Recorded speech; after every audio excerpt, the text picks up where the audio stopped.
Hi guys, welcome to this week's Warlord Wednesday. Did you manage to get a copy? War Games Illustrated. So here's the sprue. I was a bit disappointed. I went to my local WW53 Smiths and I was hoping to get 2 issues of the magazine, one with each type of ships on board, but for some reason the WW53 Smiths I had, the 4 copies of the magazine they received all had the same ship, which is this one, which I think is the British ones. So, but there's some nice articles in there actually, but there is a few pages on cruel seas, playthrough and tokens and that. So let's I'll have a read through that, not read through it yet, and see if we can get another copy with the other ships, because without the other ships really, I suppose I've got 2 ships, I can have a demo game with 1 ship versus the other. To my Napoleonic French, I said last week that I was going to show you all the 15mm French that I had done so far, and I was going to go look through the brigade formations and give you my thoughts from the black powder. So let's go to the table and I'll show you my army and I'll give you my thoughts on formations.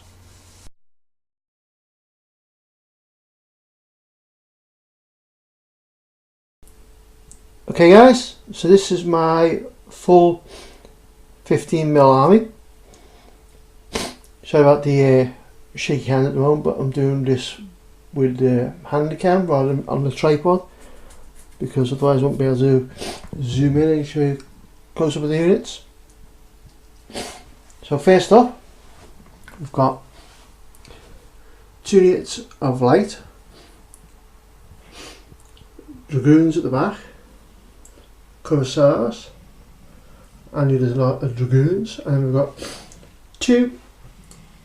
4 units of line infantry, 1 cannon there, 1 cannon there, and 2 mounted officers. So that's what I've got done so far for my 15mm French. So I'll just clear these out the way now and we'll start discussing black powder formations. So here we are, black powder 2nd edition. Let's have a look at the formations. On page 11 it says brigades and brigade commanders. The Army's various units must be properly organised into brigades, each brigade assigned a senior officer model. Brigade commander to lead it. There is no limit on how many or how few units constitute a brigade, but typically a brigade comprises between 3 and 6 units.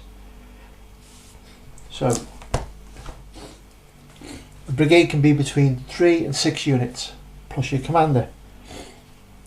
So in theory I can have 2 cannons and a unit of dragoons plus a commander, and that's a brigade. Not very practical, but it's possible. So you could do an artillery brigade if you wanted to. However, but the majority of the time your brigade is going to be something similar to this: 4 infantry units and your commander. Now it does say that you can have up to 6 or more. There's no limit on the number of units you have in your brigade. I prefer 4. 4 seem to be the number of units that they actually had during the Napoleonic era. How they seem to do it during the Napoleonic era. You'd have 2 battalions to make a regiment, and 2 regiments would make a brigade. So that would be a brigade. Now in the book it says that you can have between 3 and 6. Now I would stay away from the larger brigades. Hang on a second. Let's grab the battle pack, get some dice.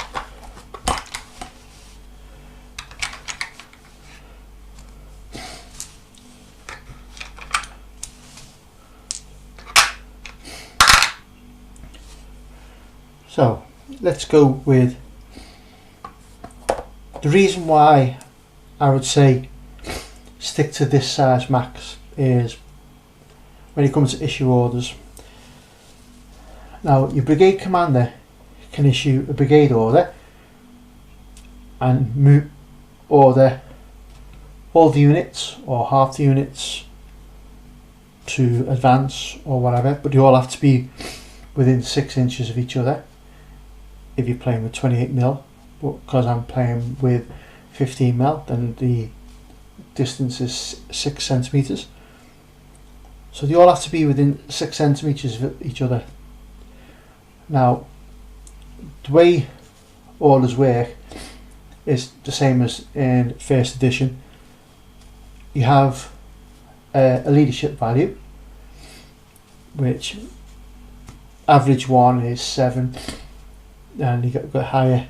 So if I wanted to issue an order, so issue an order to the first unit to advance, roll 2 dice and roll double 1, so that unit can advance. Now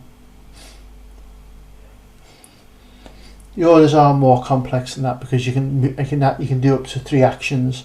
So rolling double 1 would have meant that that unit would do 3 actions, but I'm just using an example, I'm just doing the single actions at the moment.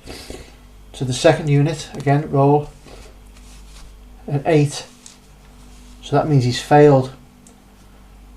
So that officer cannot issue any more orders to the rest of his brigade. So because I failed on the second roll, there's only that unit that's actually done anything. They're standing around until it comes around to their turn again. So you can see if you have 6 units, then you're even more tied off. So what you could actually do, your brigade commander, 2 units of infantry and a cannon to make it 3, and the same with that one. So you got your brigade commander, 2 units of infantry and a cannon for one brigade, brigade commander, cannon, 2 units of infantry for another brigade. That way you've got less units controlled by each brigade commander, and I think it gives you more flexibility when playing. So in this case, as in last time, this commander orders this unit, failed. They now can't do because he's just failed. Move the dice over. I rolled 11, so he failed. So they can't move, but this commander can still order that one. Now this commander can order that unit to advance. Again, double 1, so that unit can move. Then orders the next one. 7, that unit can move. I'm just going to order the cannon to fire. Yep, the cannon can fire. So that commander managed to order all 3 units in his brigade to do something. This guy failed his first roll and nothing moved. If I just had the one commander with all 6 and I rolled high like that, the whole lot can't do nothing for this turn. If your opponent's got his guys in range, he's going to open up and he's just going to mince you.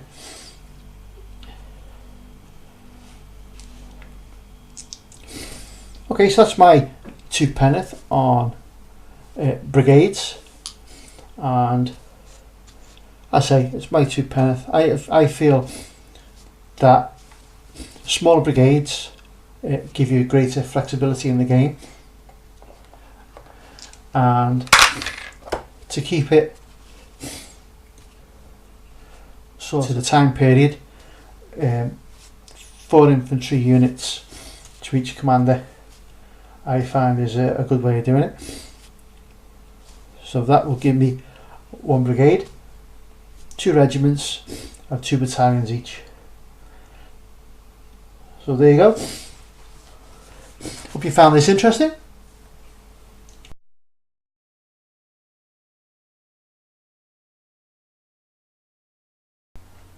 Okay guys, so that's it for this week's Warlord Wednesday. Thanks very much for watching. See you next week.